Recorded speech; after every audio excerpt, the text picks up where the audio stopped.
ਸਥਾਨ ਤੇ ਸ਼ਹੀਦਾਂ ਦੀ ਬਰਸੀ ਤੇ ਹਾਜ਼ਰੀ ਭਰਨ ਵਾਸਤੇ ਆਏ ਸਾਡੇ ਬਹੁਤ ਹੀ ਸਤਿਕਾਰਯੋਗ ਸੰਤ ਬਾਬਾ ਬਲੀਦਾਸ ਜੀ ਵਿਵੇਕ ਆਸ਼ਰਮ ਚੰਦਬਾਜਾ, संत बाबा रामदास जी विवेक आश्रम बेगा लहरा, संत बाबा मखनदास जी विवेक आश्रम बीनिया, संत बाबा लालदास जी विवेक आश्रम लंगियाना, संत बाबा मोहनदास जी विवेक आश्रम बरगाड़ी, संत बाबा रहमतदास जी विवेक आश्रम गंगा, संत बाबा रामानंद जी गुरु कृपा आश्रम भाई भक्ता, संत बाबा साधुराम जी विवेक आश्रम खाई, संत बाबा कृपाल दास जी विवेक आश्रम सूरजकुंड जैतो अते बीबी रजनी जी अमराश माता अमर कौर हस्पताल तो भी हाज़री भर के गए ने।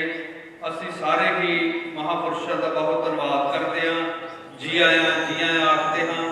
हुण साडे विच बहुत ही सत्कारयोग विराजमान सूबेदार मेजर जोगिंदर सिंह जी जो कि 6 सिख रेजिमेंट के जो जवान शहीदों को श्रद्धांजलि देने वास्ते आए सन, उन्हों की रहनुमाई करते सन।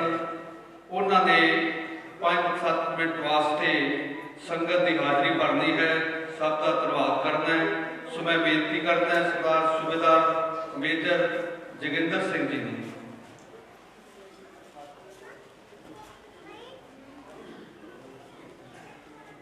ਧੰਨ ਸਾਹਿਬ श्री गुरु ग्रंथ साहब पातशाह की पावन पवित्र हजूरी अंदर सुभाईमान साध संगत जी, वाहिगुरू जी का खालसा वाहिगुरू जी की फतेह।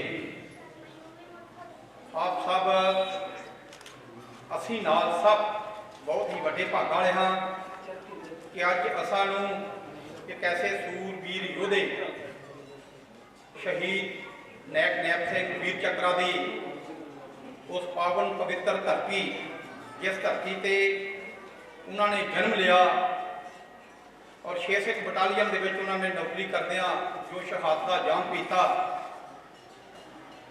अज मैं अपनी 6 सिख बटालियन की तरफों मेरे नाल जिन्हें भी मेरे रिटायर थे JCO जवान 6 सिख बटालियन के मैंबर आए हैं, उन्होंने तरफों उस महान आत्मा नूं शरधा के फुल भेंट करदा।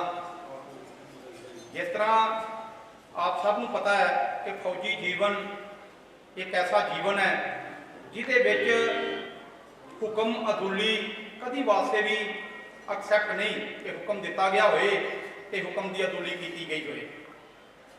पर मैं अगे जाके तुहानूं एक छोटी जी हुक्म अदुली की भी एक विद्या सुणावांगा। पहला मैं छोटी जी एक विद्या, क्योंकि असी मेरे नाल दे मेरे सीनियर साहब सूबेदार मुकाम सिंह पिंडी बलोचां तो इत्थे लागे इन्हां दा पिंड है। इत्थे सूबेदार साहब ने हरबंस सिंह कबर बछा भी इन्हां दा लागे इत्थे पिंड है।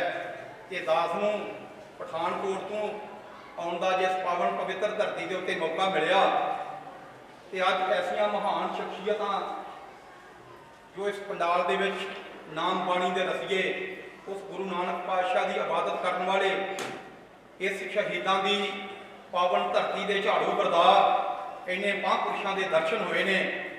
तो मैं अपने आप को बहुत वड्डे भागां वाला नसीब अपने आप को खुश नसीब साबित कर रहा। 71 की लड़ाई के विच अपने बहुत ज़्यादा इत्थे 6 सिख तो इलावा भी बहुत सैनिक होणगे जिन्होंने 71 की लड़ाई के विच हिस्सा लिया जां उस वक्त दीयां कुछ कहानियां सुनिया होणगियां। 6 सिख बटालियन नूं पुंछ दे विच डिफेंस लैण का मौका मिला, क्योंकि 6 सिख बटालियन डिफेंस के पुंछ के सी लोकेटेड सी और उस वक्त 6 सिख बटालियन के अंडर 5-7 जिहड़ियां मेन पोस्टां होंदियां सी, वो पोस्टां इस तरीके दीयां सी। दास ने उस जगह के उत्ते जाके तो नहीं वेखिया, लेकिन फौज के जदों साडियां ट्रेनिंगां चलदियां ने जां जदों कहीं कोई इदां दा करदे हैं कि सानूं इलाजमेंटां दे उत्ते सानूं सब कुछ दर्शाया जाता कि किस तरह का उस इलाके का डिफेंस सी। अगर वो डिफेंस किसी कारण किसी फौज की नलैकी कारण जां कोई फौज के ज़्यादा उत्ते प्रैशर आने कारण टुट जाता तो अज जो पुंछ का इलाका असीं पुंछ कहने हैं, वो पुंछ का इलाका अज पाकिस्तान का इलाका होंदा।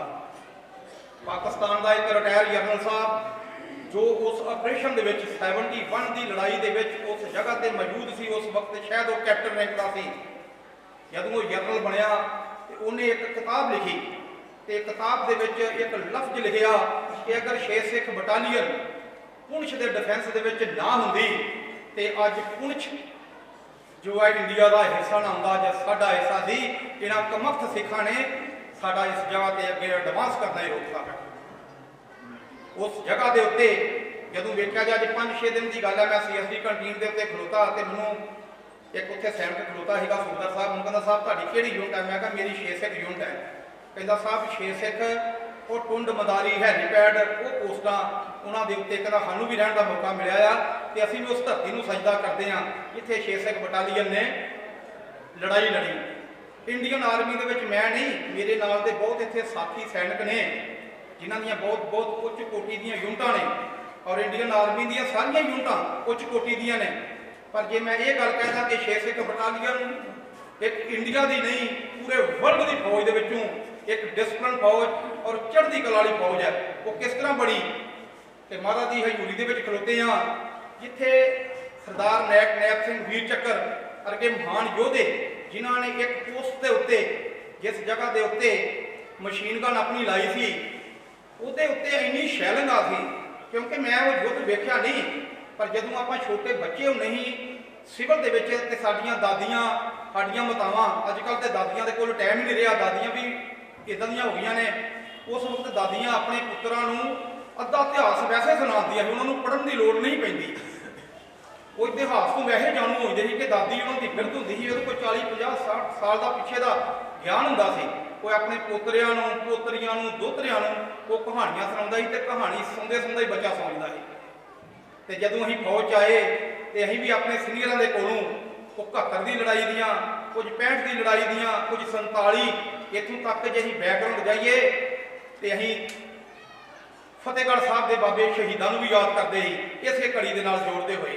ਅਸੀਂ ਚਮਕੌਰ ਗੜੀ ਦੇ ਸ਼ਹੀਦਾਂ ਨੂੰ ਵੀ ਉਸ ਤਰ੍ਹਾਂ ਯਾਦ ਕਰਦੇ ਸੀ। ਅਗਰ ਬਾਬਾ ਅਜੀਤ ਸਿੰਘ, ਬਾਬਾ ਜੁਝਾਰ ਸਿੰਘ ਔਰ 10ਵੇਂ ਪਾਤਸ਼ਾਹ ਦੇ ਨਾਲ ਉਹ 40 ਸਿੰਘ ਮੈਦਾਨੀ ਜੰਗ ਦੇ ਵਿੱਚ ਇੱਥਾਂ ਦੇ ਜ਼ੋਰ ਨਾ ਦਿਖਾਉਂਦੇ, ਸ਼ਾਇਦ ਸਾਡੇ ਵਿੱਚ ਵੀ ਇਹ ਗੁਰਤੀ ਨਾ ਹੁੰਦੀ।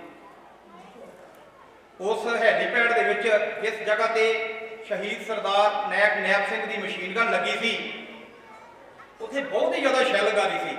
ਤੇ ਜਦੋਂ ਜਿੱਥੇ ਜ਼ਿਆਦਾ ਸ਼ੈਲਿੰਗ ਆਏ ਤੇ ਜੋ ਕੰਪਨੀ ਕਮਾਂਡਰ ਜਾਂ ਸੀਨੀਅਰ ਜੀਸੀਓ ਆਪਣੇ ਜੋ ਅਗਲੇ ਪਾਸੇ ਲੜ ਰਹੇ ਸੈਨਿਕ ਹੁੰਦੇ ਨੇ, ਹਰ ਇੱਕ ਸੈਨਿਕ ਦੇ ਮੋਰਚੇ ਦੇ ਉੱਤੇ ਉਹਨਾਂ ਦੀ ਨਿਗਾਹ ਹੁੰਦੀ ਹੈ ਕਿ ਕਿਸ ਜਗ੍ਹਾ ਦੇ ਉੱਤੇ ਕਿਸ ਨੂੰ ਮਦਦ ਦੇਣੀ ਹੈ ਜਾਂ ਕਿਹੜਾ ਬੰਦਾ ਜ਼ਿਆਦਾ ਫਾਇਰ ਦੇ ਪ੍ਰੈਸ਼ਰ ਥੱਲੇ ਆ ਗਿਆ ਹੈ।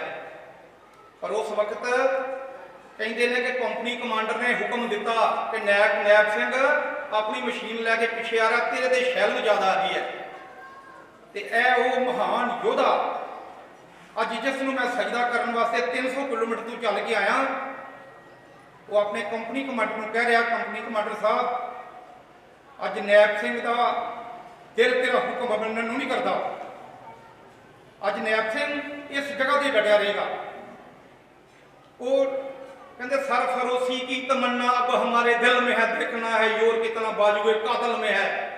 उस जगह के उत्ते जदों पाकिस्तान की कैजुअलिटी वेखी, मैं ये नहीं कहता कि कल्ले सारे नैब सिंह नहीं मारे होंगे हो, पर 6 सिख बटालीयन की पूरी जिन्नी भी वो डिफेंसिबल लकल्टी ही उसने ऐसा दुश्मन दंद खट्टे किए, बहुत ही घट कैजुअलिटी।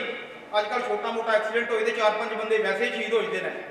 6 बंदे टोटल, 6 बंदे तुम कहोगे कि 6 बंदे शहीद होने के बावजूद 6 सिख बटालीयन ने एक एडी वड्डी जंग जित ली ते जिहदे विच 6 सिख बटालीयन नूं 5 वीर चक्कर और एक महावीर चक्कर दे नाल भारत सरकार ने नवाजिया। 4 दिसंबर वाले दिन battle honour day defence of Poonch का खिताब दिता। वो शायद खिताब इंडियन आर्मी दे विच किसी पलटन के कोल ना होएगा कि एक पलटन डिफेंस में रहिंदियां होया अपने दुश्मन के नाल किस तरह दो हथ कर रहे हैं। कहते हैं कि अंकड़े दसते हैं कि उस धरती के उत्तों 400 तो वध पाकिस्तानी सैनिकों दियां बाद विच डैड बॉडियां की काउंटिंग की गई और जख्मी पता नहीं किन्ने हुए होंगे। सो अज बहुत ही वधिया लगा कि इस महान धरती के उत्ते जिस धरती से कहते जननी जने तो भगत जन के दाता के सूर काहे ता जननी बाजदे काहे गवावे नूर। एक मां की उदाहरण दी है। मां जां ते सूरबीर जम जां भगत जन जम जो तेरी इबादत कर सके उस अकाल पुरख की। ते अज वेखो उस मां ने दो पेट चों दो सूरबीर पैदा किए, एक नैब सिंह वीर चक्रा ते दूसरा उन्होंने बड़े भरा वो संत सन। एक संत एक सिपाही। इस पिंड की धरती इस करके पवित्र है, इस धरती के उत्ते दो चीज़ां, एक संत एक सिपाही, एक देश की रक्षा करने वास्ते ते एक इन्हां महापुरुषों वर्गा जिन्होंने उस अकाल पुरख सच्चे पातशाह की इबादत की। उन्होंने नाम के उत्ते आ वेखो कितनी वड्डी इत्थे ट्रस्ट चल रही है। तो मैं शायद मैनूं इस गल का पता है कि शायद जलाल पिंड बाबा जी को मैं 3-4 बार मैनूं आउण दा पहला भी मौका मिलिया कि उस पिंड दे विच भी एक अखां दा हस्पताल बहुत वड्डा शहीद नैब सिंह वीर चक्रा दे भराता जी ने चलाया सी। और इस जगह के उत्ते भी एक जो फ्री ऑफ कास्ट किसी के कोलों कोई 2 पैसे की भी डोनेशन नहीं ली, पैसा नहीं लिया जाता और रहन सहन खान पान का सब कुछ प्रबंध चल रहा है। पर साडे देश की एक बदकिस्मती है कि साडे देश के इन्ने सूरबीर होए ने जिन्हां सूरबीरां दीयां कहानियां फ्रांस वर्गे इंग्लैंड कनेडा अमेरिका वर्गियां ने अपने सिलेबसां दे विच लाइयां ते अपने जवानां नूं जिन्हां ने लड़ाइयां नहीं लड़ियां उन्हां नूं मोटिवेट किया कि इस देश दे विच जदों साडा राज सी ते ऐसी जगह के उत्ते जिहड़े सूरबीर योधे सी उन्हां दा इतिहास सुना के उन्होंने अपने लोगों को डिवेल्प कर लिया। पर बदकिस्मती ये है कि अज असीं शहीद नैब सिंह नूं कुछ एक इलाके के लोग या 6 सिख बटालियन के लोग की याद करते हैं। क्यों कि साडे कोल अज वक्त ही नहीं रहा कि असीं किसी नूं कोई शहीद की कहानी सुना सकीए। असीं किसी नूं अपने जो बजुर्ग साडे वड्डे होए ने उन्हां दे नाल असीं जोड़ सकीए। अज की है अज असीं भिखारी बन के हर एक जगह के उत्ते बाबा जी वो कर रहे ही कोई कहता मेरा मुंडा कनेडा चल जाए, कोई कहता मेरा मुंडा अमेरिका चल जाए। धन भाग है, जाना चाहिए है कि रोजी रोटी वास्ते अपना बहुत बड़ा देश है। इत्थे अगर साडे बच्चों को रोजगार मिले तो सानूं वीजे लवा बाहर जाने की की लोड़ पै जाएगी। इस करके मंगना है ये गुरु नानक पातशाह घट घट के अंदर की जानत भले बुरे की पीर पछाणत। महाराज कीड़ी के दिल की भी जान लेंदा है।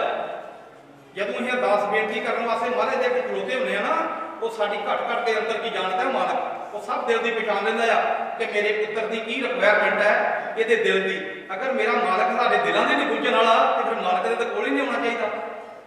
परसों चौथ एक काम करदे एक विचार आया मन दे विच वैसे ही फुरना फुरिया कि भगत कबीर जी ने जदों आरता शामां नूं आपां सुणदे महाराज दा कि भगत कबीर जी ने गुरु पातशाह दे कोलों उस मालक दे कोलों किहड़ी-किहड़ियां चीज़ां मंगियां कि मैनूं घर-बार चाहिदा आ, मैनूं जमीन जायदाद चाहिदी है, मैनूं तीवी वधिया चाहिदी है, मेरे बच्चे वधिया होण। उन्हें हर एक चीज़ां बहुत लंबी भगती करन दे बावजूद कई जन्म जिद करदिआं भगत जी ने गुरु पातशाह जब साक्षात रूप में दर्शन होए तो उस वक्त मंगियां ते दिल अपने आप को कह रहा है बंदिया तेरे को केड़ी चीज नहीं। तू ते भगत कबीर जी नालों भगत रविदास जी की गुरबाणी रोज पढ़ते हैं। धन्ना भगत एक शख्सियत सी साडी बहुत वड्डी। असीं उहदियां रोज ही कहानियां पढ़ते हैं पर तेनों ते बिना मंगे सब कुछ दिता है। तेनों टीवी दी है, तेनों घर बाहर गड्डी हर एक चीज तेनों ऐशो आराम का दिता है। तू फिर भी वही भलिया इबादत नहीं करता। सो समय के लिहाज में देखते हुए क्योंकि दिन छोटे ने होर भी बुलारिया ने बोलना आ तो मैं लास्ट के फिर पूरी 6 सिख बटालियन की तरफों जो भी इत्थे साडे लागे लागे के सारे सिंह आए ने उन्होंने तरफों अपन दिल दी गहराइयां तो इस पवित्र धरती को सजदा करदा और जो इस जगह के उत्ते महापुरुष साडे सेवा निभा रहे हैं मैं उन्होंने भी धन्यवाद करता हाँ, दिल तो धन्यवाद करता क्योंकि 4-5 बार मैनू 10 यूनिट बठिंडे से मैं सूबेदार मेजर भी उस जगह से इस जगह के उत्ते आने का मौका मिला तो इन्हों का जो भी सिस्टम साहब वेख के दिल में बहुत लग्या कि अक्ल के ये संत ने। नहीं तो किसी गुरुद्वारे किसी भी संस्था के चल जाओ वो पहले आते बंदे वेखते ना कि लैके की आया इतने तो जदों जाता तो दे के की गया आ। तो वाकई ये धरती इदां दी है ये महापुरुष धन ने उस गुरबाणी के रसीए धन ने कि जिन्हों की मेरे को आपके कोल कोई उस्तत लफ्ज नहीं है कि मैं कुछ उस्तत इन्हों की अपने लफ्जों का कर सकां। तो अरदास बेनती करता कि गुरु नानक पातशाह इन्हों के उत्ते इस तरह ही अपनी मेहर बनाई रखन कि इलाके के लोगों को, जिन्हें भी लोग ने इलाके के ਜਿਹੜੇ ਨੈਬ ਸਿੰਘ ਬਾਰੇ ਜਾਣਦੇ ਨੇ, ਉਹਨਾਂ ਦਾ ਹਰ ਇੱਕ ਦਾ ਫਰਜ਼ ਬਣਦਾ ਹੈ ਕਿ 10 ਬੰਦਿਆਂ ਨੂੰ ਨੈਬ ਸਿੰਘ ਬਾਰੇ ਹੋਰ ਅਵੇਅਰ ਕੀਤਾ ਜਾਏ ਕਿ ਨੈਬ ਸਿੰਘ ਕੌਣ ਸੀਗਾ। ਬਾਕੀ ਗੱਲਾਂ ਕਰਦਿਆਂ ਸ਼ਹੀਦ ਨੂੰ ਸ਼ਰਧਾਂਜਲੀ ਦਿੰਦਿਆਂ ਕੁਝ ਲਫ਼ਜ਼ ਕੋਈ ਇਦਾਂ ਦਾ ਬੋਲਿਆ ਗਿਆ ਹੋਏ ਤੇ ਰਾਤ ਨੂੰ ਆਪਣਾ ਛੋਟਾ ਪੁੱਤਰ ਜਾਣ ਕੇ ਇਹ ਸੰਸਥਾ ਮਾਫ ਕਰੇ। ਲਾਸਟ ਦੇ ਵਿੱਚ ਫਿਰ ਸਾਰੀਆਂ ਸੰਗਤਾਂ ਨੂੰ ਬਹੁਤ ਬਹੁਤ ਧੰਨਵਾਦ। ਵਾਹਿਗੁਰੂ ਜੀ ਕਾ ਖਾਲਸਾ, ਵਾਹਿਗੁਰੂ ਜੀ ਕੀ ਫਤਿਹ।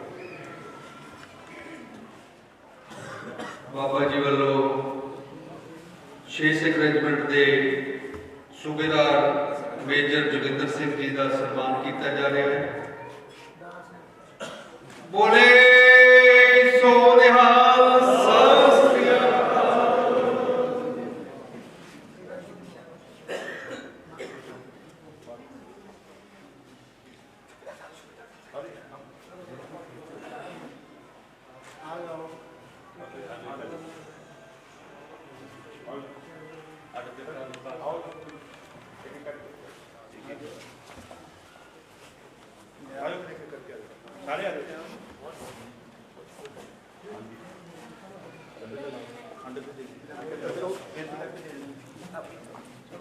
ਬੋਲੇ ਸੋ ਨਿਹਾਲ ਸਤਿ ਸ੍ਰੀ ਅਕਾਲ।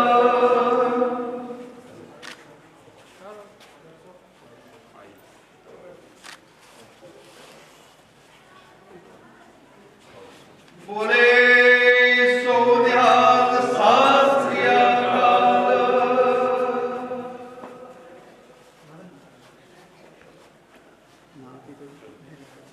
ਬੋਲੇ ਸੋ ਨਿਹਾਲ ਸਤਿ ਸ੍ਰੀ ਅਕਾਲ। सूबेदार साहब, हाँ जी बाबा जी, स्वामी जी,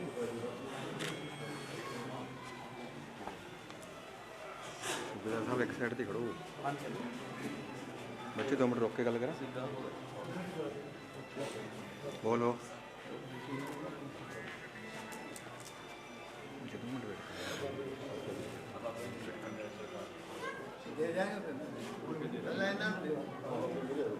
ਬੋਲੇ ਸੋ ਨਿਹਾਲ ਸਤਿ ਸ੍ਰੀ ਅਕਾਲ। ਬੋਲੇ ਸੋ ਨਿਹਾਲ ਸਤਿ ਸ੍ਰੀ ਅਕਾਲ। ਉਹਨਾਂ ਨੂੰ ਸਤਿਗੁਰੂ ਗੁਰਚਰਨ ਗੁਰਚਰਨ ਦੇ ਗਿਆ ਉਹ ਬੈਠੇ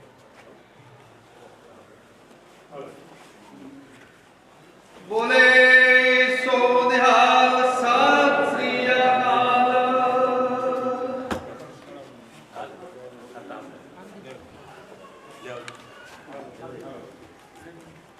ਬੋਲੇ ਸੋ ਨਿਹਾਲ ਸਤਿ ਸ੍ਰੀ ਅਕਾਲ। ਥੋੜੇ ਘੁੰਮ ਜਾਓ, ਖਾਲਸਾ ਜੀ ਘੁੰਮ ਜਾਓ, ਥੋੜੇ ਜਿਹੇ ਥੋੜਾ ਘੁੰਮਿਓ ਖਾਲਸਾ ਜੀ।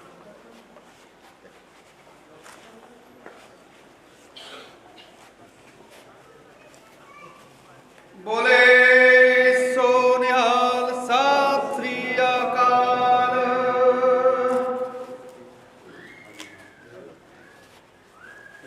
ਬੋਲੇ ਸੋ ਨਿਹਾਲ ਸਤਿ ਸ੍ਰੀ ਅਕਾਲ।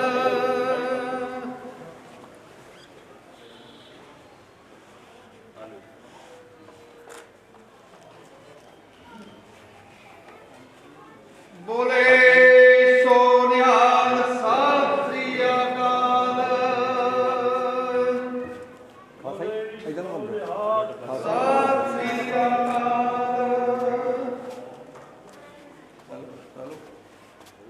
ਖਾਲਸਾ ਜੀ ਇਹਨੂੰ ਘੁੰਮ ਜਾਓ ਥੋੜਾ ਜਿਹਾ।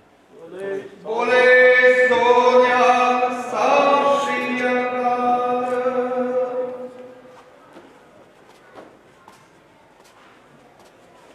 ਵਾਹਿਗੁਰੂ ਜੀ ਕਾ ਖਾਲਸਾ, ਸ੍ਰੀ ਵਾਹਿਗੁਰੂ ਜੀ ਕੀ ਫਤਿਹ। ਸੋ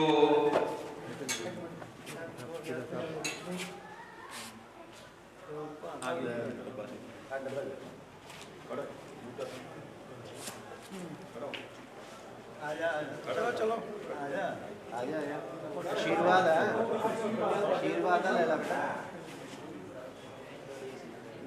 ਬੋਲੇ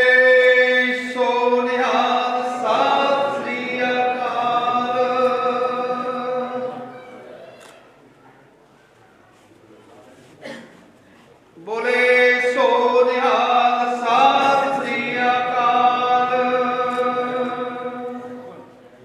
ਸੋ ਗੁਰੂ ਪਿਆਰੀ ਸਾਧ ਸੰਗਤ ਜੀਓ,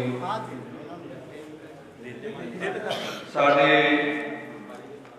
ਚੈਰੀਟੇਬਲ ਟਰਸਟ ਵੱਲੋਂ, ਗਿੱਲ ਪਰਿਵਾਰ ਵੱਲੋਂ ਔਰ ਸਾਰੀ ਹੀ ਵਿਵੇਕ ਸੰਗਤ ਵੱਲੋਂ 6 ਸੈਕਟਰ ਦੇ ਆਏ ਹੋਏ ਆਫੀਸਰ ਸਹਿਬਾਨ ਅਤੇ ਨੌਜਵਾਨਾਂ ਦਾ ਸ਼ਹੀਦਾਂ ਦੇ ਇਸ ਪਾਵਨ ਪਵਿੱਤਰ ਸਥਾਨ ਦੇ ਉੱਤੇ ਸ਼ਹੀਦਾਂ ਦੇ ਸ਼ਹੀਦੀ ਦਿਵਸ ਤੇ ਆਉਣ ਤੇ ਲੱਖ ਲੱਖ ਧੰਨਵਾਦ ਕੀਤਾ ਜਾਂਦਾ ਹੈ। ਬੋਲੇ ਸੋ ਨਿਹਾਲ ਸਤਿ ਸ੍ਰੀ ਅਕਾਲ।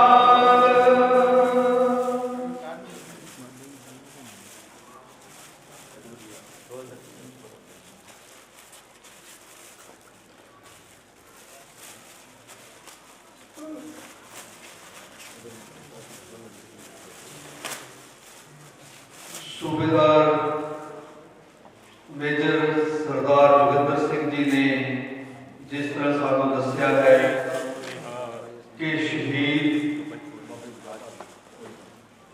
ਨੈਬ ਸਿੰਘ ਜੀ ਬਹੁਤ ਹੀ ਮਹਾਨ ਸ਼ਹੀਦ ਔਰ ਪਵਿੱਤਰ ਆਤਮਾ ਹੋਏ ਨੇ।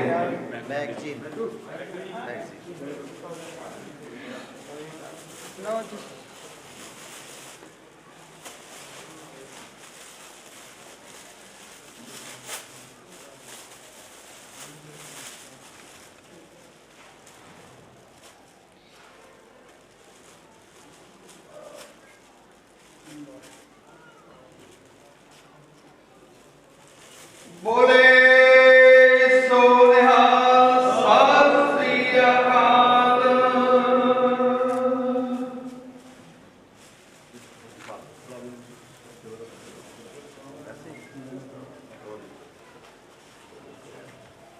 ਸੋ ਜਿਸ ਤਰ੍ਹਾਂ ਇਸ ਪਾਵਨ ਪਵਿੱਤਰ ਸਥਾਨ ਦੇ ਉੱਤੇ ਜੋ ਅਸੀਂ ਮਨੋਕਾਮਨਾਵਾਂ ਲੈ ਕੇ ਆਉਂਦੇ ਹਾਂ, ਜੋ ਸਾਡੀਆਂ ਇੱਛਾਵਾਂ ਹੁੰਦੀਆਂ ਨੇ, ਉਹ ਸ਼ਹੀਦ ਪੂਰੀਆਂ ਕਰਦੇ ਹਨ। ਇਸੇ ਤਰ੍ਹਾਂ ਹੀ ਕਾਫੀ ਸਮੇਂ ਦੀ ਗੱਲ ਹੈ, ਉਹ ਅੱਜ ਸਰੀਰ ਛੱਡ ਗਏ ਸਰਦਾਰ ਗੁਰਨਾਮ ਸਿੰਘ ਜੀ ਮਾਸਟਰ ਤਲਵੰਡੀ ਵਾਲੇ। ਉਹਨਾਂ ਨੇ ਆਪਣੀ ਹੱਡ ਬੀਤੀ ਇਹ ਗੱਲ ਸੁਣਾਈ ਸੀ ਕਿ ਉਹ ਪਾਕਿਸਤਾਨ ਨਨਕਾਣਾ ਸਾਹਿਬ ਵਿਖੇ ਯਾਤਰਾ ਤੇ ਗਏ ਸਨ ਔਰ ਸ਼ਾਮ ਦੇ ਸਮੇਂ ਜਦੋਂ ਉੱਥੇ ਸਟੇਸ਼ਨ ਤੇ ਉਤਰੇ ਤੇ ਜਿੱਥੇ ਉਹਨਾਂ ਨੇ ਨਨਕਾਣਾ ਸਾਹਿਬ ਜਾਣਾ ਸੀ, ਉਹ ਰਸਤਾ ਕਾਫੀ ਲੰਬਾ ਸੀ। ਉਹ ਚੱਲਦਿਆਂ ਇੱਕ ਦੋ ਵਾਰ ਆਟੋ ਤੇ ਔਰ ਇੱਕ ਦੋ ਵਾਰ ਟਾਂਗੇ ਦੇ ਉੱਤੇ ਬੈਠੇ ਤੇ ਜਦੋਂ ਸ਼ਾਮ ਨੂੰ 10 ਵਜੇ ਆਪਣੇ ਕਮਰੇ ਦੇ ਵਿੱਚ ਪਹੁੰਚੇ ਤੇ ਦੇਖਿਆ ਕਿ ਉਹਨਾਂ ਦਾ ਜਿਹੜਾ ਟੈਚੀ ਸੀ ਜਿਸ ਦੇ ਵਿੱਚ ਕਾਗਜ਼ਾਤ ਤੇ ਪੈਸੇ ਸਨ, ਉਹਨਾਂ ਦੇ ਕੋਲ ਨਹੀਂ ਸੀ। ਉਹਨਾਂ ਦੇ ਕੋਲ ਨਹੀਂ ਸੀ ਤੇ ਉਹਨਾਂ ਦੀ ਧਰਮ ਪਤਨੀ ਬੜੀ ਚਿੰਤਾ ਕਰਨ ਲੱਗੀ ਕਿ ਸਾਡੇ ਤੇ ਕਾਗਜ਼ਾਤ ਤੇ ਪੈਸੇ ਵੀ ਉਸ ਟੈਚੀ ਦੇ ਵਿੱਚ ਸਨ। ਹੁਣ ਪਤਾ ਨਹੀਂ ਉਹ ਟਾਂਗੇ ਤੇ ਰਹਿ ਗਿਆ ਜਾਂ ਆਟੋ ਤੇ ਰਹਿ ਗਿਆ। ਪਰ ਜਿਹੜੀ ਮਾਤਾ ਜੀ ਸਨ ਸਰਦਾਰ ਗੁਰਨਾਮ ਸਿੰਘ ਦੇ ਘਰ ਵਾਲੀ, ਉਹ ਬੜੀ ਸ਼ਰਧਾ ਸ਼ਹੀਦਾਂ ਦੇ ਉੱਤੇ, ਉਹਨਾਂ ਨੇ ਹੱਡ ਬੀਤੀ ਆਪਣੇ ਆਪ ਸੁਣਾਈ ਇੱਥੇ। ਕਹਿਣ ਲੱਗੇ ਵੀ ਅਸੀਂ ਇੱਕ ਮਨ ਇੱਕ ਚਿੱਤ ਹੋ ਕੇ ਸ਼ਹੀਦਾਂ ਦੇ ਚਰਨਾਂ ਦੇ ਵਿੱਚ ਬੇਨਤੀ ਕੀਤੀ ਕਿ ਹੇ ਸ਼ਹੀਦੋ ਸਿੰਘੋ, ਕਹਿੰਦੇ ਨੇ ਕਿ ਤੁਸੀਂ ਅਜਰ ਅਮਰ ਹੋ, ਸਭ ਦੀਆਂ ਮਨੋਕਾਮਨਾ ਪੂਰਨ ਕਰਦੇ ਹੋ। ਜੇਕਰ ਤੁਸੀਂ ਪ੍ਰਤੱਖ ਅਜਰ ਅਮਰ ਹੋ ਤੇ ਸਾਡੀ ਇਹ ਬੇਨਤੀ ਸੁਣੋ ਕਿ ਸਾਡਾ ਜਿਹੜਾ ਟੈਚੀ ਹੈ ਉਹ ਵਾਪਸ ਆ ਜਾਏ। ਮਾਸਟਰ ਗੁਰਨਾਮ ਸਿੰਘ ਜੀ ਨੇ ਆਪ ਇਹ ਦੱਸਿਆ ਕਿ ਰਾਤ ਦੇ 12 ਵਜੇ ਸਨ ਤੇ ਸਾਡਾ ਜਿਹੜਾ ਕਮਰੇ ਦਾ ਬਾਹਰ ਖੜਕਿਆ ਔਰ ਜਦੋਂ ਬਾਹਰ ਖੜਕਿਆ ਤਾਂ ਅਸੀਂ ਖੋਲ੍ਹਿਆ, ਇੱਕ ਨੌਜਵਾਨ ਜਿਸ ਨੂੰ ਅਸੀਂ ਨਹੀਂ ਦੇਖਿਆ ਸੀ, ਉਸ ਦੇ ਹੱਥ ਵਿੱਚ ਟੈਚੀ ਸੀ ਔਰ ਉਸਨੇ ਟੈਚੀ ਸਾਨੂੰ ਫੜਾ ਦਿੱਤਾ ਕਿ ਭਾਈ ਤੁਸੀਂ ਟੈਚੀ ਰਸਤੇ ਦੇ ਵਿੱਚ ਭੁੱਲ ਆਏ ਸੀ ਮੇਰੇ ਆਟੋ ਤੇ ਮੈਂ ਤੁਹਾਨੂੰ ਫੜਾਉਣ ਵਾਸਤੇ ਆਇਆ ਹਾਂ। ਅਸੀਂ ਉਸ ਆਦਮੀ ਨੂੰ ਕਿਹਾ ਕਿ ਭਾਈ ਤੁਸੀਂ ਆਓ, ਸਾਡੇ ਕੋਲ ਤੁਹਾਡਾ ਐਡਰੈਸ ਕੀ ਹੈ, ਤੁਸੀਂ ਕਿੱਥੋਂ ਆਏ ਹੋ? ਕਹਿੰਦੇ ਉਸਨੇ ਕੁਝ ਨਹੀਂ ਦੱਸਿਆ ਸਾਨੂੰ ਟੈਕਸੀ ਫੜਾ ਦਿੱਤਾ ਤੇ 1-2 ਮਿੰਟਾਂ ਵਿੱਚ ਪਤਾ ਨਹੀਂ ਕਿੱਥੇ ਚਲਿਆ ਗਿਆ। ਗੁਰਮੁਖ ਪਿਆਰਿਓ, ਇਹ ਹੱਡ ਬੀਤੀ ਹੈ। ਅਸੀਂ ਕਹਿੰਦੇ ਹਾਂ ਕਿ ਵਾਕਈ ਸ਼ਹੀਦ ਅਜਰ ਅਮਰ ਹੈ।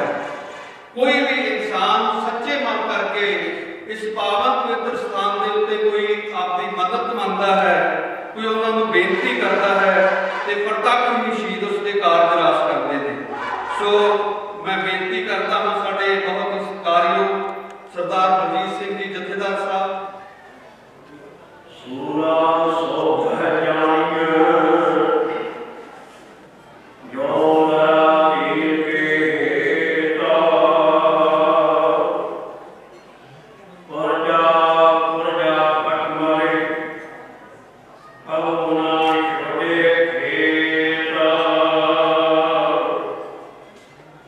ਸ਼ਾਂਤ ਸਰਨ ਜੋ ਜਨ ਪਾਏ ਸੋ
ਛੇਵੇਂ ਪਾਤਸ਼ਾਹ ਗੁਰੂ ਨਾਨਕ ਦਾ ਅਵਤਾਰ ਛੇਵੇਂ ਪਾਤਸ਼ਾਹ ਜਿਵੇਂ ਦਰਬਾਰ ਇਸ ਤਰ੍ਹਾਂ ਬੈਠੇ ਆ ਤਖਤ ਤੇ ਸੰਤਾਂ ਦਾ ਬੇੜਾ ਖੜੀਆਂ ਦਰਸ਼ਨ ਕਰਨ ਵਾਸਤੇ ਬਹੁਤ ਲੰਬੀ ਲਾਈਨ ਲੱਗੀ ਹੈ।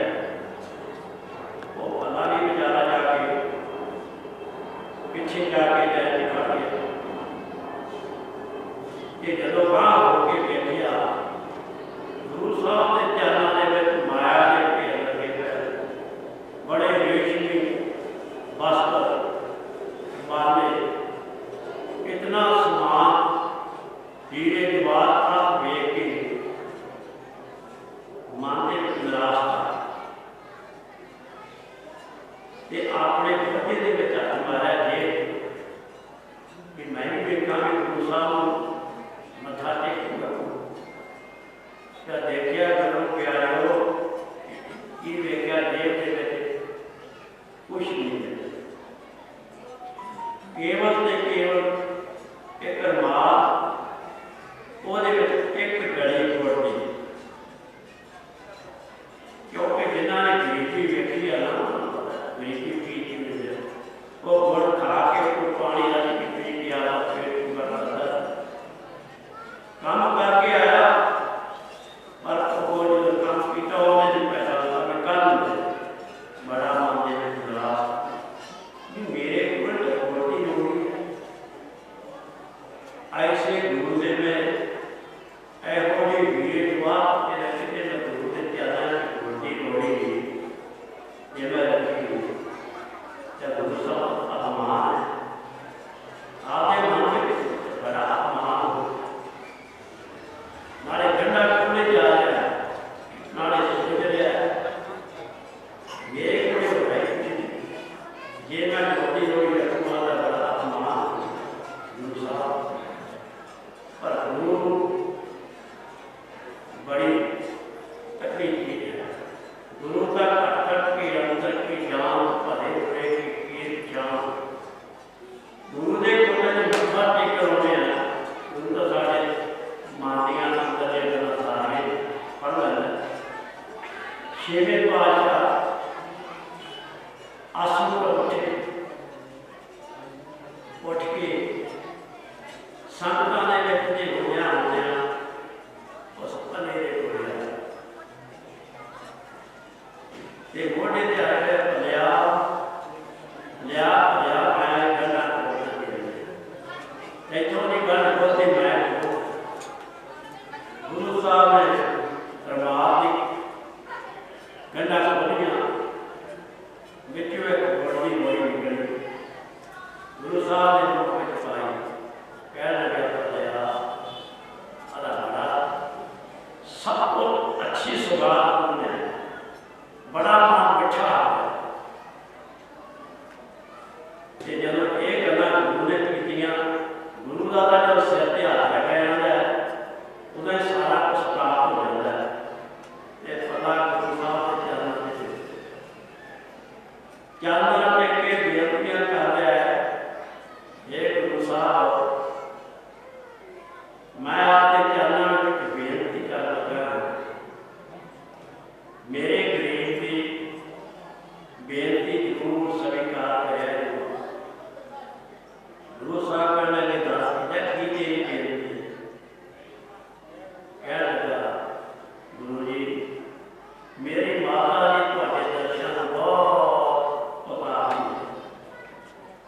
साडे कोले कोई पैसा नहीं भी असी मैं अपनी माता पैसा करके तुहाडे दर्शन तक लै जांदा तुहाडे स्थानां तक लै जांदा साडे कोल पैसा जे तुसीं मेरा दे घर विच आए हो मैं हुणे भज्या जाके अपनी माता तुहाडे चरणों विच दर्शन कराना। गुरु साहब कहण लगे बंदिया तू माता नूं लैण दे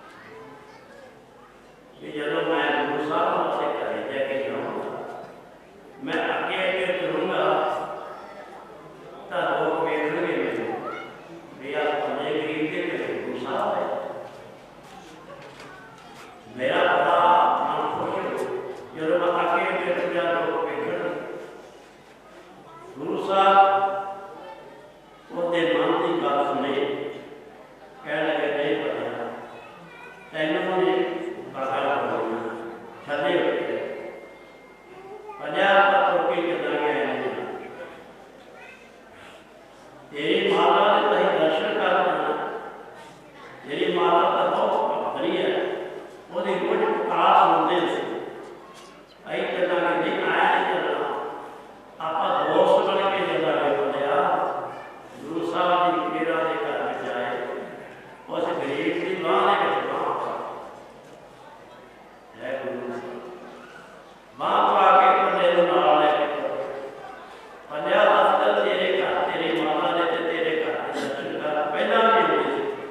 एक माता का दर्शन करना आए तेरी मां ते जदों पल्ले मां ने मां पाई छेवें पातशाह तुरे जा रहे संगतां वालों वाहिगुरू का जाप कर रहे, जाप करते करते जो पिंड के विच पहुंचे ये माता की दवा का आवाज निकली कि इतना वाहिगुरू का जाप किथे हो गया। जो माता घर तो बाहर गए देखिया की बेली है कि सतगुरु मेरे बेटे ने बांह दे विच बांह पा के नहीं आउंदे, साडे गरीबां दे घरे आ रहे हैं, कोई खुशी की खातना नहीं। पातशाह घरे चले गए, खुशी ने पता नहीं लग्या, कोई कपड़ा नहीं कुछ नहीं, उत्थे गए गुरु साहब उत्थे बाके गुरु साहब के माता ने दो प्रशादे उत्ते चुटकी नून की रख को खाते नून का प्रशादा रख के गुरु साहब को कहने लगी गुरु साहब आ सारे गरीबां दा रुखा सुखा प्रशादा मंजूर कर, सारे गरीबां को मेरा यही है ऐसा इसी तरह प्रशादा छकते हैं। गुरु साहब कहने माता असी ये प्रशादा नहीं, माता कहने लगी गुरु साहब असी गरीब हैं, सारे गरीबों को दिखाएंगे। वो कहने माता असी ये प्रशादा असी वो प्रशादा छकना जिहड़ा तुसीं रोज़ सानूं छकाउंदे सी, असी रोज़ बैठ के इत्थे छकदे सी। माता कहने लगी हे गुरु साहब तुसीं तां साडे घर दे विच चार पंज पाए हो, साडे घरे तुसीं कदों आउंदे सी, तुसीं बुझारतां क्यों आउंदे हो बादशाह, साडे गरीबां दा भोजन जरूर। गुरु ग्रंथ कहने लगे नहीं माता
ਕਿੰਨੀਆਂ ਗੱਲਾਂ ਕਰੀ ਜਾਈਏ।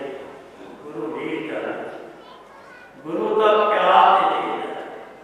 ਗੁਰੂ ਦਾ ਉਹਦੇ ਜਦੋਂ ਪਿਆਰ ਦੇ ਵਿੱਚ ਟਿਕ ਕੇ ਛੱਤ ਪੈਂਦਾ, ਬਾਣੀ ਪੜ੍ਹਦਾ, ਸੇਵਾ ਕਰਦਾ ਹੈ, ਗੁਰੂ ਦਾ ਫਿਰ ਉੱਠਾ। ਅੱਜ ਗੁਰੂ ਕੋ ਉਸ ਪੱਲੇ ਦਾ ਪਿੰਡ ਬਕਾਲੇ ਦੇ ਗੁਰੂ ਆ ਬਤਾ ਉੱਥੇ ਉਸ ਜਗ੍ਹਾ ਤੇ ਗੁਰਦੁਆਰਾ ਸੀ, ਉੱਥੇ ਸ਼ਤਰ ਸਿਮਰੇ ਦੇ ਵਾਕੇ ਕੋਈ ਜਿਨ੍ਹਾਂ ਨੇ ਗੁਰੂ ਨੂੰ ਹਾਜ਼ਰ ਨਾਜ਼ਰ ਕਰਕੇ ਸਮਝਿਆ। ਗੁਰੂ ਦਾ ਸਾਥੋਂ ਦੂਰ ਨਹੀਂ, ਗੁਰੂ ਦਾ ਸਾਡੇ ਕੋਲੇ ਹੈ, ਗੁਰੂ ਦਾ ਸਾਡੇ ਕੋਲੇ ਹਾਜ਼ਰ ਨਾਜ਼ਰ ਹੈ। ਸਾਡੀ ਉਹ ਅੱਖ ਨਹੀਂ ਵੇਖਣਾ, ਸਾਡੀ ਉਹ ਅੱਖ ਨਹੀਂ ਦੇਖੋ, ਸਾਡਾ ਅੱਖ ਨਹੀਂ। ਜੇ ਅਸੀਂ ਗੁਰੂ ਨੂੰ ਐਸੇ ਸੁਤੰਤਰ ਹੋ ਕੇ ਸੇਵਾ ਕਰੀਏ ਤਾਂ ਗੁਰੂ ਸਾਡੇ ਤੇ ਖੁਸ਼ ਹੋ ਜਾਂਦਾ ਹੈ। ਬਾਬਾ ਜੀ ਨਾਨਕ ਭਜਨ ਕਰਿਆ ਕਰਦੇ ਸੀ, ਉਹ ਆਲੇ ਦੁੱਧ ਪੀਏ ਕਾੜ ਕੇ ਤੇ ਚੀਲਾ ਬਣਾ ਕੇ ਤਾੜ ਕੇ, ਜੇ ਤਾੜ ਲਈਏ ਵੀ ਸਾਡੀ ਗੱਲ ਸਹਿ ਸਕਦਾ ਕਰੇ। ਉਹ ਚੀਲਾ ਗੁਰੂ ਤੋਂ ਸਭ ਹੁੰਦਾ ਜਾਂਦਾ ਹੈ। ਜਿਹੜਾ ਟਾਈਮ ਨਹੀਂ ਪਤਾ ਹੋ ਗਿਆ, ਅਜੇ 2 ਮਿੰਟ ਰਹਿੰਦੇ ਆ, 2 ਮਿੰਟ ਹੋ ਕੇ ਕੋਲ ਰਾਣਾ ਨੇ ਵਾਹਿਗੁਰੂ ਜੀ ਕਾ ਖਾਲਸਾ ਵਾਹਿਗੁਰੂ ਜੀ ਕੀ ਫਤਿਹ। ਮੌਜਿਆਂ ਤੋਂ ਕਿਸੇ ਤੇ ਕੋਈ ਸ਼ਬਦ ਕੱਟ ਕੇ ਕਿਹਾ ਹੋਵੇ ਤਾਂ ਗੁਰੂ ਕਿਰਪਾ ਕਰ, ਸਾਧ ਸੰਗਤ ਕਿਰਪਾ ਕਰ, ਬਾਬਾ ਜੀ ਕਿਰਪਾ ਕਰ, ਮਾਫ ਕਰ ਦੇਣ ਤਾਂ ਕਿ ਕੁਛ ਮਤ ਪਕੜ आप ये गुजारा कर सके, ये शब्द होगा ना करना जा सके। फिर सारी संगत में प्यार करो। वाहिगुरू जी का खालसा, वाहिगुरू जी की फतेह। ਚੰਦਾ ਉਗਵੇ ਸੂਰਜ ਚੜ੍ਹੇ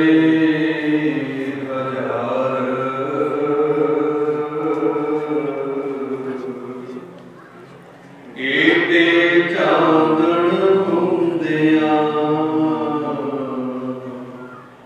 ਗੁਰਬਿਨ ਘੋਰ ਅੰਧਾਰ। ਪਰਮ ਸਤਿਕਾਰਯੋਗ ਮਾਨਯੋਗ ਦਸਾਂ ਦੀ ਪਾਤਸ਼ਾਹੀਆਂ ਦੀ ਆਦਤ ਜੋ ਚੌਹਾਂ ਤਖਤ ਦੇ ਮਾਲਕ ਖੰਡਾ ਬ੍ਰਹਮੰਡਾਂ ਦੇ ਵਿੱਚ ਵਿਰਾਜਮਾਨ ਕਲਯੁਗ ਦੇ ਜਹਾਜ਼ ਸਮਰੱਥ ਗੁਰੂ ਸਾਹਿਬ ਸ਼੍ਰੀ ਗੁਰੂ ਗ੍ਰੰਥ ਸਾਹਿਬ ਜੀ ਦੀ ਪਾਵਨ ਪਵਿੱਤਰ ਅਤੇ ਮੇਰੇ ਸਤਿਗੁਰੂ ਮਹਾਰਾਜ ਜੀ ਦੀ ਹਾਜ਼ਰੀ ਵਿੱਚ ਵਿਰਾਜਮਾਨ ਗੁਰੂ ਪਿਆਰੇ ਗੁਰੂ ਸਵਾਰੀ ਸਾਧ ਸੰਗਤ ਜੀਓ, ਰਸਨਾ ਗੁਰੂ ਪਵਿੱਤਰ ਮਨ ਬਿਰਤੀਆਂ ਤੋਂ ਇਕਾਗਰ ਸਤਿਗੁਰੂ ਮਹਾਰਾਜ ਜੀ ਦੇ ਪਾਵਨ ਚਰਨਾਂ ਵਿੱਚ ਬੜੇ ਪ੍ਰੇਮ ਸਹਿਤ ਲਗਾਓ ਹਾਜ਼ਰੀ। ਗੱਲ ਕੇ ਬੋਲੋ ਵਾਹਿਗੁਰੂ ਜੀ ਕਾ ਖਾਲਸਾ, ਸ੍ਰੀ ਵਾਹਿਗੁਰੂ ਜੀ ਕੀ ਫਤਿਹ। ਜਿਹੜੀਆਂ ਕੌਮਾਂ ਆਪਣੇ ਸ਼ਹੀਦਾਂ ਦੀਆਂ ਦਿੱਤੀਆਂ ਹੋਈਆਂ ਕੁਰਬਾਨੀਆਂ ਨੂੰ ਭੁੱਲ ਜਾਂਦੀਆਂ ਨੇ, ਉਹਨਾਂ ਕੌਮਾਂ ਦਾ ਨਾਮ ਇਤਿਹਾਸ ਦੇ ਵਿੱਚੋਂ ਖਤਮ ਹੋ ਜਾਂਦਾ ਹੈ। ਸੋ ਆਪ ਜੀ ਨੂੰ ਪਤਾ ਹੀ ਹੈ ਕਿ ਸ਼ਹੀਦ ਨੈਲ ਸਿੰਘ ਜੀ ਦੀ ਪਾਵਨ ਪਵਿੱਤਰ ਯਾਦਗਾਰ, ਜਿਸ ਦੀ ਸੇਵਾ ਮੇਰੇ ਪੂਜਨੀय ਗੁਰਦੇਵ ਸੰਤ ਬਾਬਾ ਮਹਿੰਦਰ ਦਾਸ ਜੀ ਨੂੰ ਹਜ਼ੂਰ ਮਹਾਰਾਜ ਜੀ ਨੇ ਬਖਸ਼ਿਸ਼ ਕੀਤੀ ਔਰ ਇਹਨੇ ਆਸ਼ੀਰਵਾਦ, ਇੰਨੀਆਂ ਅਸੀਸਾਂ ਦਿੱਤੀਆਂ ਜਿਹੜੀਆਂ ਕਿ ਅੱਜ ਤੱਕ ਇਤਿਹਾਸ ਦੇ ਵਿੱਚ ਵੀ ਨਹੀਂ ਕਿਸੇ ਗੁਰੂ ਨੇ ਦਿੱਤੀਆਂ। ਸੋ ਆਪ ਜਾਣਦੇ ਹੋ ਕਿ ਪ੍ਰਤੱਖ ਪ੍ਰਮਾਣ ਦੀ ਲੋੜ ਨਹੀਂ ਹੁੰਦੀ। ਇਸ ਪਾਵਨ ਪਵਿੱਤਰ ਸਥਾਨ ਤੇ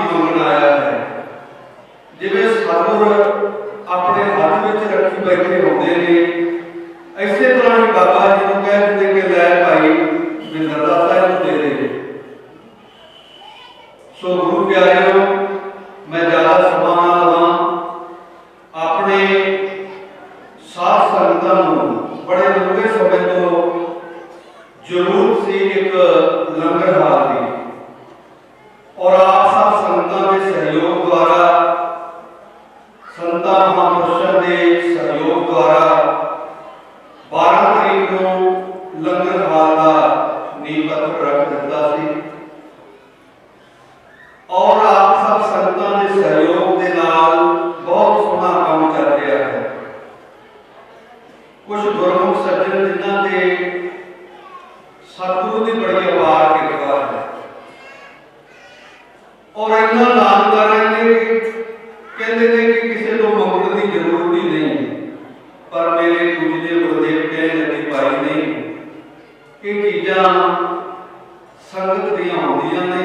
संगत 1 रुपया देवे, संगत 1 किट देवे, संगत अपने तन की सेवा 2 घंटे करे, 4 घंटे करे, ये संगत के सहयोग नाल बनता है। जिस तरह एक छोटी जी वार्ता आप जी के नाल साझी करते हैं, 9वीं जोत साहिब श्री गुरु नानक देव जी की गुरु तेग बहादुर साहब उन्होंने समय एक गुरमुख सज्जन होया है जिसका नाम सी फतू राम। और जिस समय सतगुरु महाराज तेग बहादुर जी यात्रा करते हुए असम जिले के विच जाते ने ते रस्ते दे विच फतू राम जिहड़ा सी वो सतगुरां दा बड़ा प्यारा सिख सी। जिस तरह गुरु साहिब ने मसंद पैदा कीते सन, एक मसंद सी, वो की करदा सी कि संगतां तो थोड़ा बहुता दान इकट्ठा करके ते गुरु साहिब की हजूरी दे विच पहुंचाउंदा सी। ते जदों उसनूं पता लगा कि सतगुरु महाराज असम की यात्रा ते गए हुए, पता लगा कि सतगुरु महाराज असम की यात्रा ते गए हुए ने ते समय तो ला के 2-4 महीनों बाद वापस आउणगे ते उसने सारे तो 1 रुपया 2 रुपये सारे इकट्ठे कीते कि भाई सतगुरु महाराज जी ने आना है ते आपां उन्हां नूं अपना दशवंध देना है। कई कुछ कहते भी सन कि इहदे काहदा गुरु नूं देना है, ये तो आप ही इकट्ठी करता है, पर नहीं।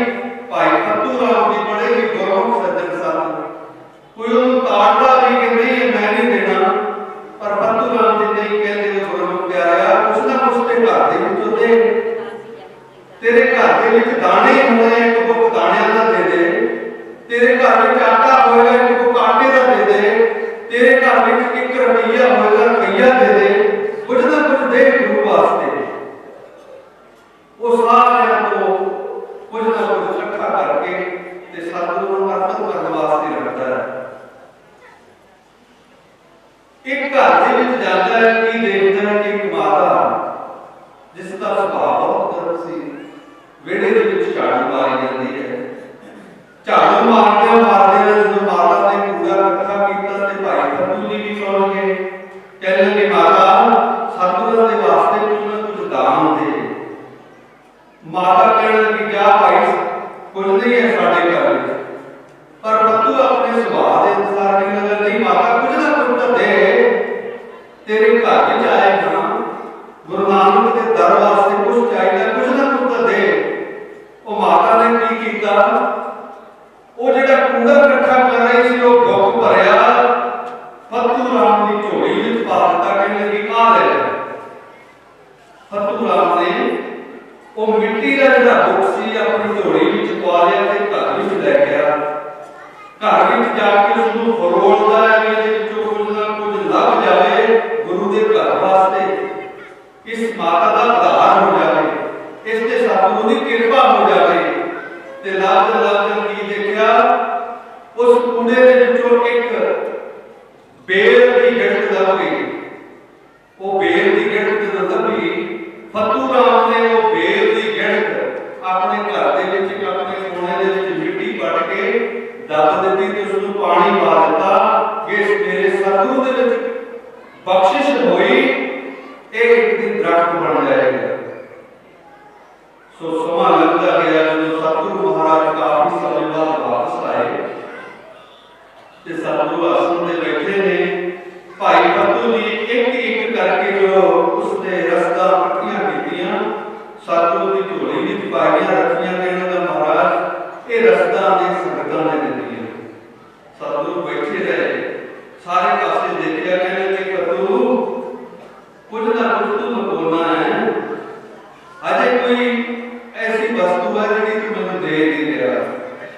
ਫਤੂ ਕਹਿਣ ਲੱਗਾ ਜੀ ਮਹਾਰਾਜ ਇਹ ਸਾਰੀਆਂ ਵਸਤੂਆਂ ਮੈਂ ਤੁਹਾਨੂੰ ਦੇ ਦਿੱਤੀਆਂ ਨੇ, ਫਤੂ ਜੀ ਭੁੱਲ ਗਏ ਕਿ ਉਹ ਮਾਤਾ ਦੇ ਕੂੜੇ ਦੇ ਵਿੱਚੋਂ ਇੱਕ ਗਿਣ ਲੱਗੀ ਸੀ।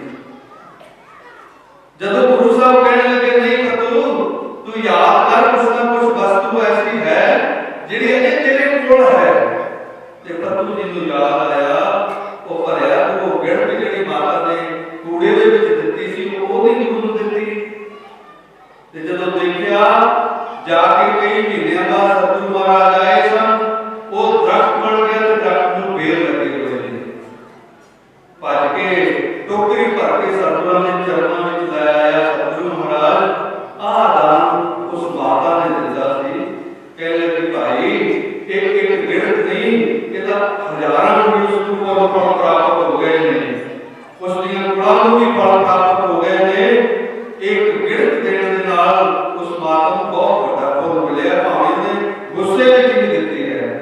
ਸੋ ਗੁਰੂ ਪਿਆਰਿਓ, ਮੇਰੇ ਕਹਿਣ ਦਾ ਭਾਵ ਇਹ ਹੈ ਕਿ ਆਪ ਜੀ ਦਾ ਦਿੱਤਾ ਹੋਇਆ ਦਾਨ ਚਾਹੇ ਥੋੜਾ ਹੋਵੇ ਭਾਵੇਂ ਬਹੁਤਾ ਹੋਵੇ, ਤਨ ਦਾ ਹੋਵੇ ਦਾਨ, ਮਨ ਦਾ ਹੋਵੇ, ਧਨ ਦਾ ਹੋਵੇ, ਜਿਸ ਵਾਰ ਜੀ ਪਵਿੱਤਰ ਭੂਮੀ ਦੇ ਉੱਤੇ ਲੱਗ ਜਾਏਗਾ ਤੇ ਤੁਹਾਨੂੰ ਪਤਾ ਨਹੀਂ ਕਿੰਨਾ ਫਲ ਪ੍ਰਾਪਤ ਹੋ ਜਾਏਗਾ। ਇਹ ਨਹੀਂ ਹੈ ਕਿ ਦਾਨ ਆਪਣੀ ਸਮਰੱਥਾ ਦੇ ਅਨੁਸਾਰ ਹੁੰਦਾ ਹੈ। ਤਨ ਦਾ ਵੀ ਦਾਨ ਹੈ, ਜੇ ਕਿਸੇ ਕੋਲ ਸੇਵਾ ਕਰਨ ਦਾ ਸਮਾਂ ਹੋਵੇ ਇੱਕ ਦੋ ਦਿਨ ਆਪਣੇ ਹੱਥੀਂ ਸੇਵਾ ਕਰ ਸਕਦਾ ਹੈ। ਕਿਸੇ ਦੇ ਮਨ ਦਾ ਦਾਨ ਹੈ, ਕਿਸੇ ਨੂੰ ਕਹੇ ਕਿ ਭਾਈ ਆਓ ਆਪਾਂ ਗੁਰੂ ਘਰ ਦੇ ਵਿੱਚ ਲੰਗਰ ਦੀ ਸੇਵਾ ਚੱਲ ਰਹੀ ਹੈ, ਉੱਥੇ ਸੇਵਾ ਕਰਾਂਗੇ, ਮਨ ਦਾ ਦਾਨ ਹੈ। ਸੋ ਗੁਰੂ ਪਿਆਰਿਓ, ਆਪ ਜੀ ਆਪਣੇ ਕੀਮਤੀ ਸਮੇਂ ਦੇ ਵਿੱਚ ਸਮਾਂ ਕੱਢ ਕੇ ਸ਼ਹੀਦਾਂ ਦੇ ਇਸ ਪਾਵਨ ਪਵਿੱਤਰ ਸਥਾਨ ਤੇ ਹਜ਼ੂਰ ਮਹਾਰਾਜ ਜੀ ਦੀ ਪਾਵਨ ਜਨਮ ਭੂਮੀ ਤੇ ਹਾਜ਼ਰੀ ਭਰਨ ਵਾਸਤੇ ਆਏ ਹੋ। ਆਪ ਜੀ ਦਾ ਬਹੁਤ ਬਹੁਤ ਧੰਨਵਾਦ ਹੈ। ਸ਼ਹੀਦਾਂ ਦੇ ਪਾਵਨ ਪਵਿੱਤਰ ਚਰਨਾਂ ਵਿੱਚ ਇੱਕ ਜੁਗਲੀ ਕਰਦੇ ਹੋ, ਅਰਦਾਸ ਕਰਦੇ ਹਾਂ ਸੱਚੇ ਪਾਤਸ਼ਾਹ ਜਿਹੜਾ ਵੀ ਕੋਈ ਆਪਣੀ ਝੋਲੀ ਫੈਲਾ ਕੇ ਆਪ ਦੇ ਦਰ ਤੋਂ ਕੋਈ ਮੰਗ ਰਿਹਾ ਹੈ, ਸਭ ਦੀਆਂ ਝੋਲੀਆਂ ਭਰਦੇ ਨੇ। ਕਿਉਂਕਿ ਸਾਡੇ ਇਤਿਹਾਸ ਦੱਸਦੇ ਨੇ ਕਿ ਜਦੋਂ ਅਸੀਂ ਸ਼ਹੀਦਾਂ ਦੇ ਸ਼ਹੀਦੀ ਦਿਵਸ ਮਨਾਉਂਦੇ ਹਾਂ, ਸਮਾਗਮ ਮਨਾਉਂਦੇ ਹਾਂ, ਉਸ ਦਿਨ ਪਤਾ ਨਹੀਂ ਕਿੰਨੇ ਕੁ ਦੇਵਤੇ ਆ ਕੇ ਉੱਥੇ ਹਾਜ਼ਰੀ ਭਰਦੇ ਨੇ। ਔਰ ਹਾਜ਼ਰੀ ਭਰਨ ਵਾਲੇ ਜਦੋਂ ਦਫ਼ਤਰ ਦੇ ਵਿੱਚ ਸਾਡੀ ਹਾਜ਼ਰੀ ਲੱਗਦੀ ਹੈ, ਫਿਰ ਉਹ ਪੁੱਛ ਲੈਂਦੇ ਨੇ ਕਿ ਭਾਈ ਇਹਨੂੰ ਕਿਹੜੀ ਚੀਜ਼ ਚਾਹੀਦੀ ਹੈ, ਇਹਨੂੰ ਕਿਹੜੀ ਚੀਜ਼ ਚਾਹੀਦੀ ਹੈ, ਫਿਰ ਉਹ ਗਿਆਨਤਾ ਕਿੱਥੇ ਬਖਸ਼ਿਸ਼ ਕਰ ਜਾਂਦੇ ਨੇ। ਪਰ ਜਿਹੜੇ ਗੁਰੂ ਸੱਜਣ ਆਸੇ ਪਾਸੇ ਘੁੰਮਦੇ ਫਿਰਦੇ ਨੇ, ਕੁਝ ਲੰਗਰ ਪਾਣੀ ਛਕਣ ਵਾਸਤੇ ਆਉਂਦੇ ਨੇ, ਕੁਝ ਮੇਲਾ ਦੇਖਣ ਵਾਸਤੇ ਆਉਂਦੇ ਨੇ, ਗੁਰੂ ਕੋ ਉਹਨਾਂ ਨੂੰ ਇਹ ਵਸਤੂਆਂ ਪ੍ਰਾਪਤ ਨਹੀਂ ਹੁੰਦੀਆਂ। ਸੋ ਮੈਂ ਸਤਿਗੁਰਾਂ ਦੇ ਚਰਨਾਂ 'ਚ ਬੇਨਤੀ ਕਰਦਾ, ਸੱਚੇ ਪਾਤਸ਼ਾਹ ਜੀਓ ਆਪ ਬਖਸ਼ਿਸ਼ ਕਰਨੀ, ਸੰਗਤਾਂ ਦੇ ਵਿੱਚ ਹਿੰਮਤ ਔਰ ਉਦਮ ਬਖਸ਼ਣਾ, ਮੇਰੇ ਪੂਜਨੀਕ ਗੁਰਦੇਵ ਜੀ ਨੂੰ ਦੀਰਘ ਆਯੂ ਬਖਸ਼ਣੀ, ਉਹਨਾਂ ਨੂੰ ਤੰਦਰੁਸਤੀ ਬਖਸ਼ਣੀ, ਉਹਨਾਂ ਦੇ ਜੀਵਨ ਦੇ ਦੁੱਖ ਵੇਖੋ ਅਸੀਂ ਕੁਝ ਵੰਡਾ ਨਹੀਂ ਸਕਦੇ, ਪਰ ਸਾਡੀਆਂ ਭਾਵਨਾਵਾਂ ਜ਼ਰੂਰ ਹੁੰਦੀਆਂ ਨੇ ਕਿ ਉਹਨਾਂ ਦੇ ਜਿਹੜੇ ਦੁੱਖ ਹੈ ਉਹ ਸਾਡੇ ਵਿੱਚ ਵੰਡੇ ਜਾਣ, ਉਹ ਸਦਾ ਤੰਦਰੁਸਤ ਰਹਿਣ। ਕਿਉਂਕਿ ਜਿੰਨਾ ਸਮਾਂ ਉਹਨਾਂ ਦੀ ਦੀਰਘ ਆਯੂ ਹੈ, ਉਹਨਾਂ ਸਮਾਂ ਸਾਡਾ ਵੀ ਜੀਵਨ ਧਾਰਨ ਹੈ। ਸੋ ਗੁਰੂ ਪਿਆਰੇ